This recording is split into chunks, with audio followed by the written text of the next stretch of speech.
Hey guys, what's going on? This is the conservative speaking. Happy Conservative Perspective Black History Month. And we're going to keep this going. Um, Obviously, we only have maybe about 2 more weeks left of so-called Black History Month. But the Conservative Perspective Black History Month is going to be something that you'll be able to view and cherish for a long period of time, as long as you are subscribed to my channel, The Conservative. And we're going to keep this going by speaking about W.E.B. Du Bois, a person that I've been wanting to speak about for a while.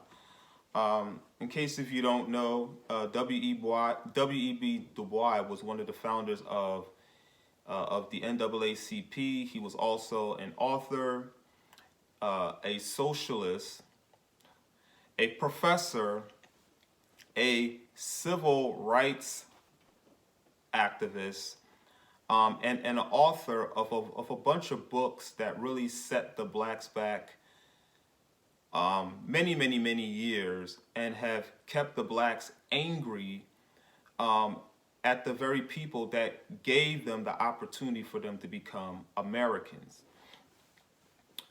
In case if you also didn't know, W.E.B. Du Bois, despite him being a civil rights activist, was a man that was actually born into privilege.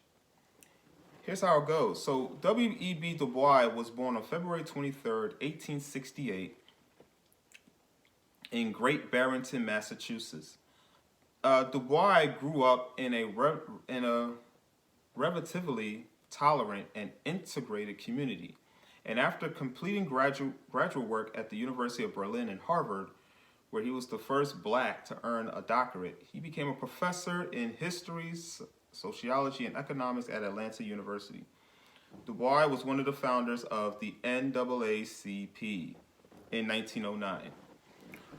W.E.B. Du Bois had several opportunities, and a lot of the opportunities were due to his already given privilege as an American to pursue education, and of course he took advantage of that. But obviously he wanted to try to somehow say that the blacks were victims of racial injustice, even though he had an opportunity to the very things that the other blacks could have had an opportunity to, but did not take advantage of. But let's move on. So, as far as Du Bois goes,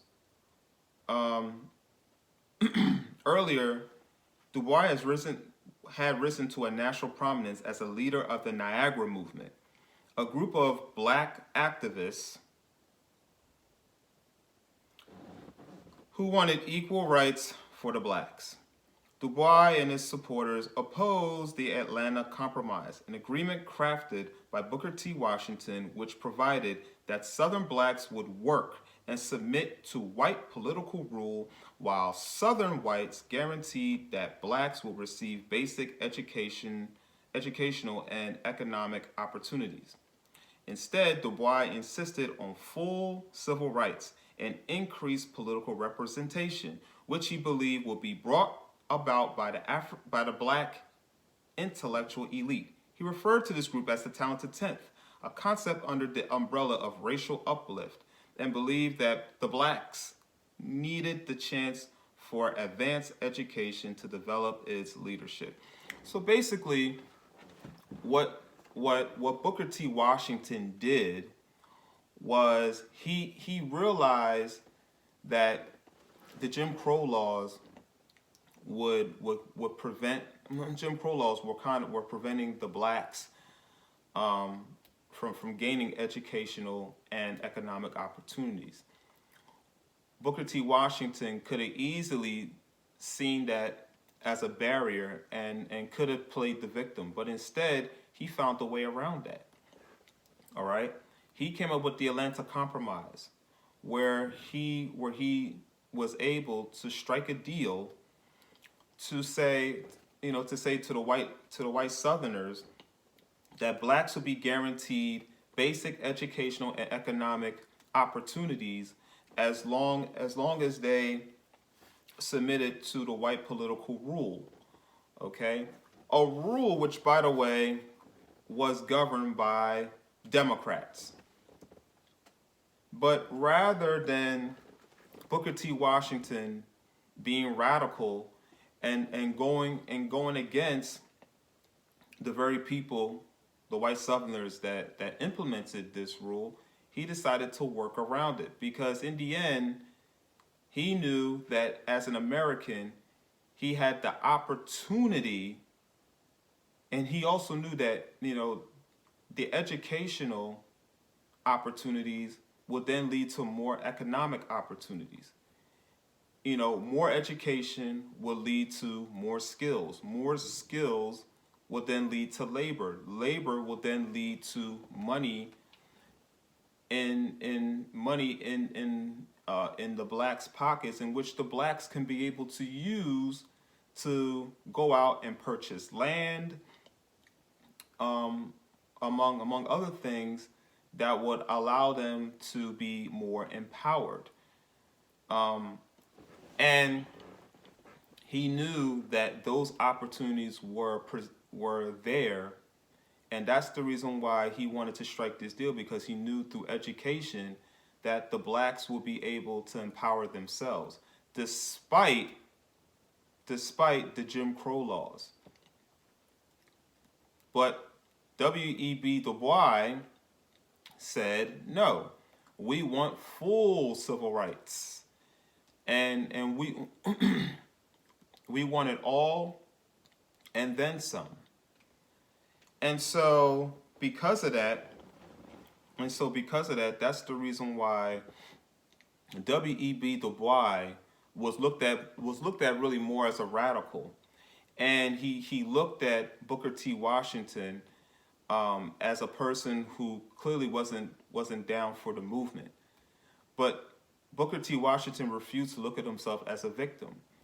Rather, he knew that as long as there were opportunities available, that he would be able to then take advantage of those opportunities rather than soaking around and acting as a victim and expecting people to just give people things as opposed to people going out and earning it. DuBois was really more of the path of wanting people to give him things. Booker T. Washington was on the path of earning his keep.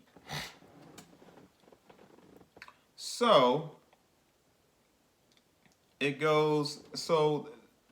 pretty much goes down as this.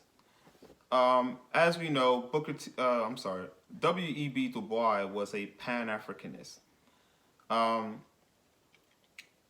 He attended the first Pan-African conference held in London in July 23rd to 25th in 1900, shortly ahead of the Paris exhibition of 1900. The conference had been organized by people from the Caribbean, Haitians, Antenor Furman and Benito Sylvian, and Trinidadian barrister Henry Sylvester Williams. DuBois played a leading role in drafting the letter addressed to the nations of the world, asking European leaders to struggle against racism, to grant colonies in Africa and the West Indies to the right to self-government, and to demand political and other rights for the blacks. By this time, Southern states were passing new laws and constitutions to disenfranchise most of the blacks, an exclusion from the political system that lasted into the 1960s. So pretty much, W.E.B. DuBois was asking for equal rights. He was asking for the blacks to be self-governed and allow them to become themselves. Obviously, this is the same type of movement that you're seeing now with Black Lives Matter, where that radical group that was founded by a bunch of immoral um, black females, fat black females, um, believe that they believe in mob justice as opposed of the justice system, and that has led to the destruction of the blacks, of blacks believing that they can go around and destroy, loot, rob, steal, and kill just to get their way. So in May of 1909, DuBois attended the National Negro Conference in New York. The meeting led to a creation of the National Negro Committee, chaired by Oswald Villard and dedicated to campaigning for civil rights, equal voting rights, and equal educational opportunities. The following spring, in 1910, at the Second National Negro Conference, the attendees created the National Association for the Advancement of Colored People, the NAACP. At DuBois' suggestion, the word colored rather than black was used to include dark-skinned people everywhere. Dozens of civil rights supporters, black and white, participated in the founding, but most executive officers were white, including Mary Overton, Charles Edward Russell, William English Walling, and its first president, Moorfield Story. So DuBois was the founder of the NAACP, really a race-baiting, race-pimp organization which based their whole movement on race and not on character.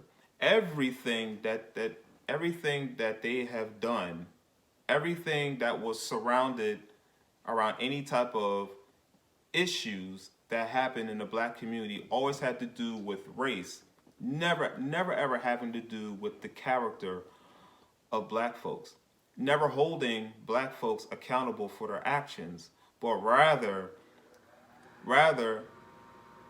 blaming any issues that the blacks had based on the color of their skin.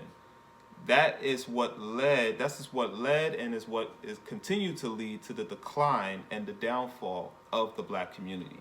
DuBois used his influential NAACP position to oppose a variety of racist incidents.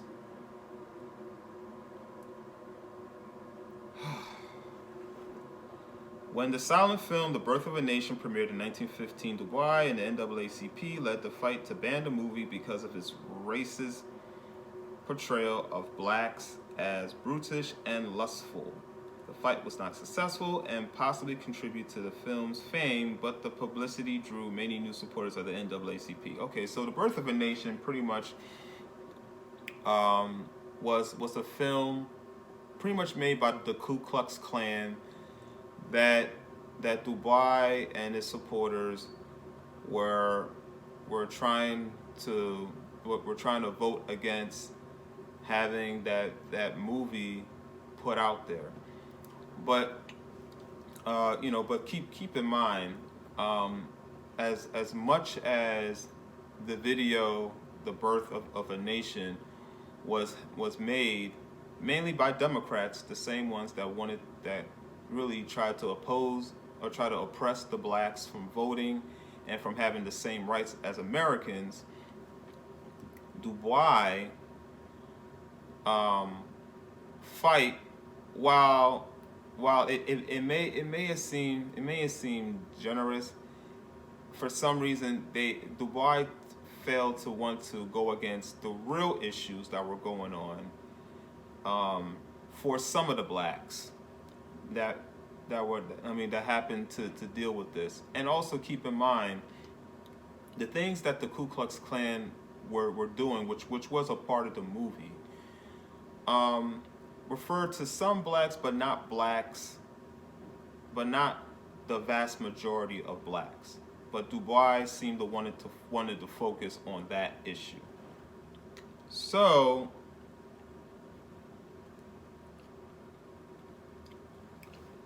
when DuBois became the editor of The Crisis magazine in 1911, he joined the Socialist Party of America on the advice of NAACP founders Mary Overton, William English Walling, and Charles Edward Russell.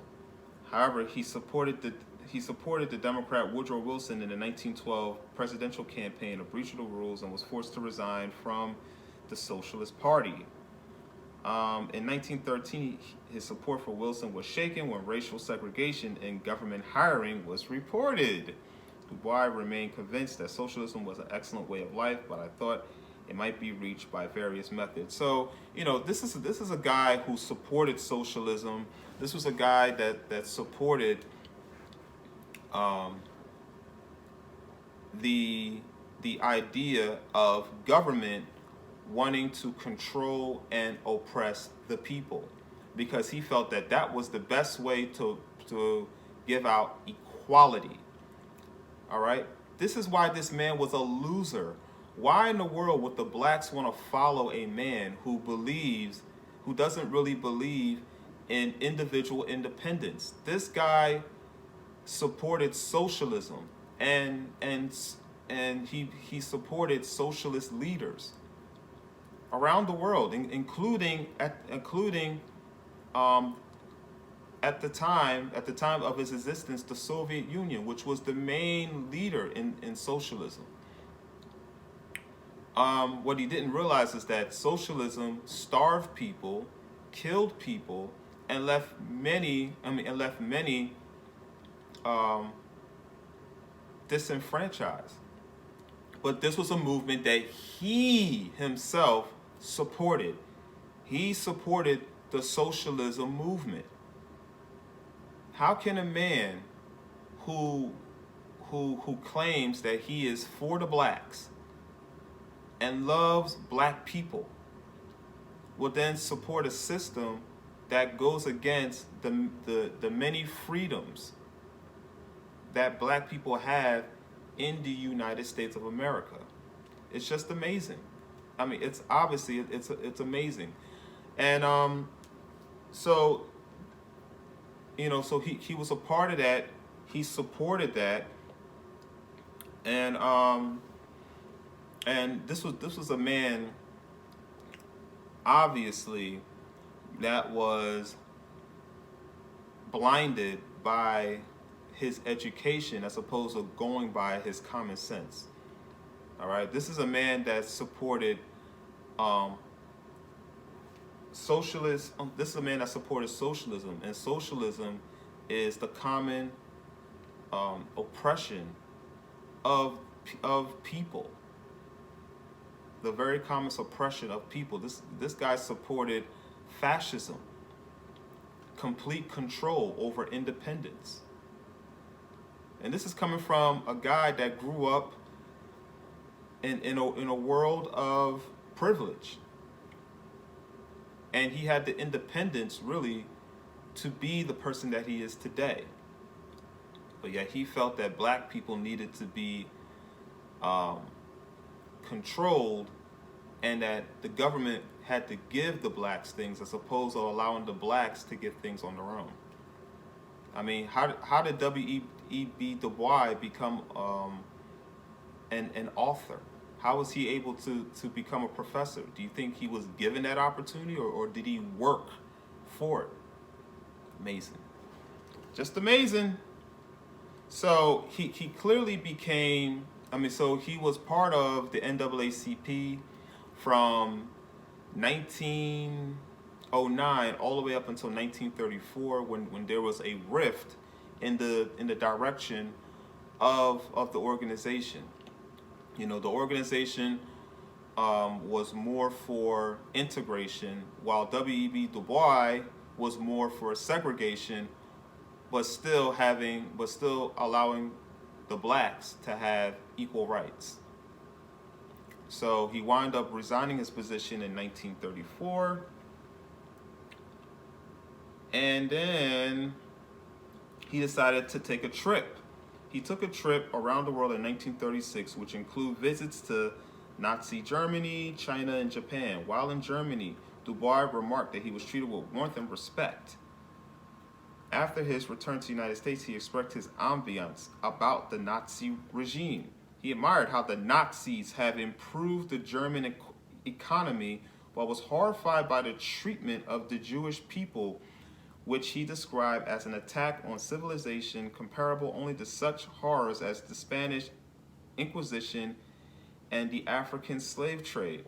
So this was a man who clearly saw how socialism and communism on its own could easily destroy a specific group of people. He saw what the Germans did to the Nazis. Strictly communism. All right? How the Germans went in and killed a bunch of how the Germans went in and exterminated Jews based on beliefs. But yet he spoke about how well the Nazis were. Amazing. It's just amazing. I mean, it's just amazing. At the way that this man carried himself.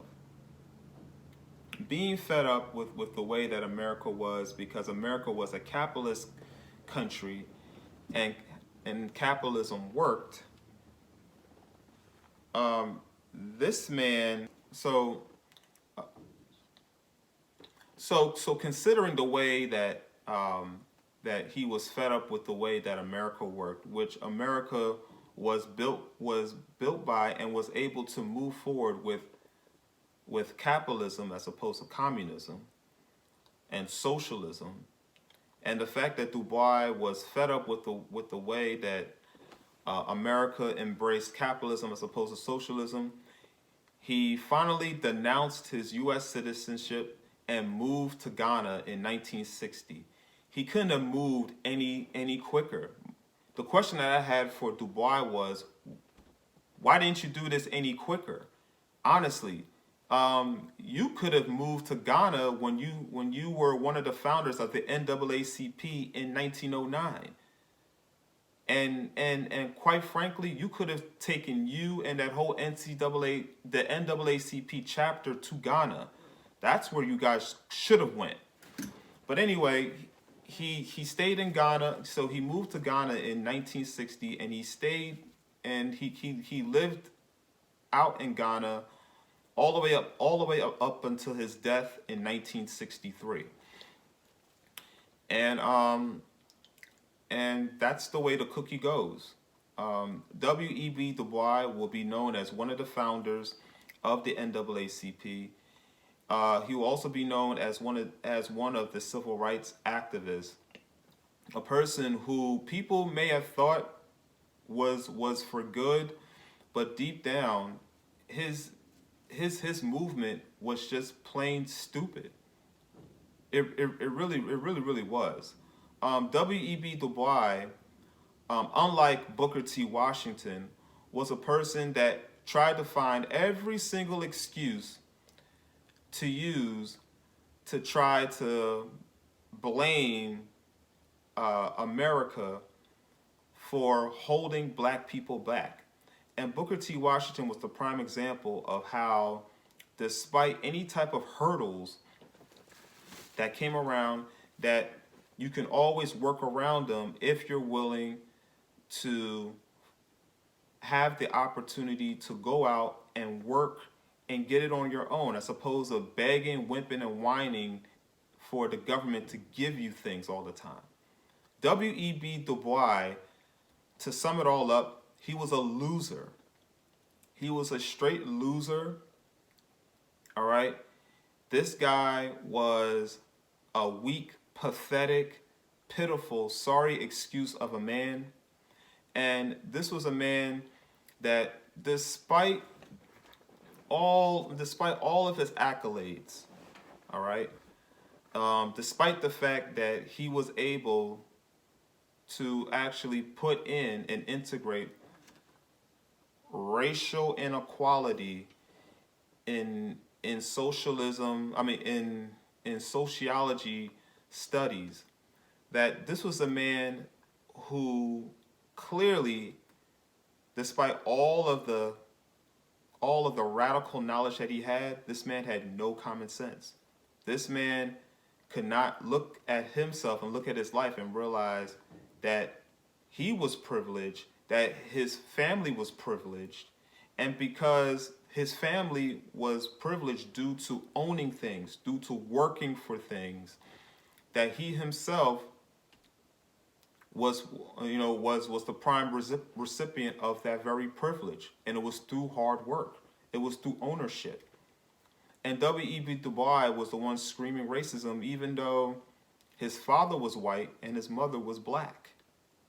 Amazing.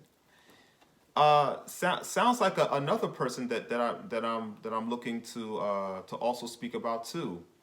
I'm talking about Cassius Clay, aka Muhammad Ali, but that'll be for another video for another time. So let me know what you guys think about this video. Leave a comment in the comment section after you subscribe to my channel. Smash the like button if you like the video.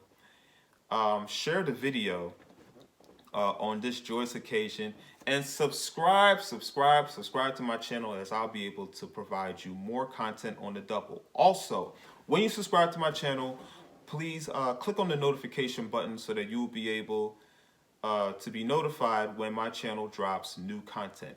And with that being said, this is The Conservative signing out. Have a blessed day, guys, and happy conservative perspective of Black History Month. Amazing, folks. Amazing.